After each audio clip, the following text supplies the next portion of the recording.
Hey, welcome to Story Time with Coach Romani. I'm going to tell you a little story about process and change. Not my story. Story about one of my students. Okay? Followed the process. And man, what a difference. Let me start from the beginning. Great young man, full of potential, full of energy. Okay? Didn't always make the right choices. Didn't have to focus. But you could see within him there was something special. You could just see it in there. And sometimes I'm not sure if he believed it himself, but I believed in him.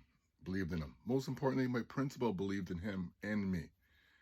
So he went through the year, type of guy that you know his name just by walking in the room, because within 2 minutes you're calling out his name. Well, in January, he made some bad choices. Suffered the consequence because of it.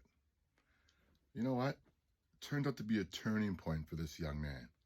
Because at that time, he realized that he needed to make a change. He became aware that he needed to make the change. And he accepted the fact that he needed to make a change. So he went out with the help of his parents and accepted the actions to get better.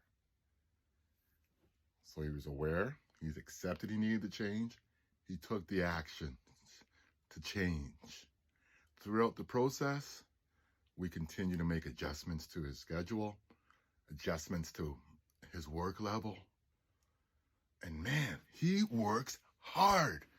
One of the hardest workers in the class right now. Total turnaround. Total turnaround. And every day he holds himself accountable to his work. With my help, but his help. He holds himself accountable for his actions.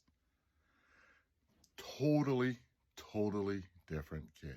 He is the kid that we all knew was inside of him. And I can't tell you how proud I am of this young man.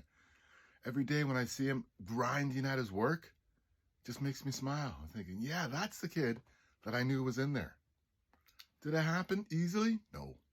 Hard work. But followed the process that I talk about. Accepting and being aware of the situation. Taking the action to make the change. Making adjustments along the way. And holding himself accountable. Along with other people holding him accountable. Change does happen. It can happen. If you're willing to make that change. So, hey, I just wanted to share that one with you, man, because I said it before, but this kid makes me so proud. I'm proud to say, hey, I had a little bit to do with his change in his life. This kid has such a bright future. All right. So don't be afraid to be different. Be great.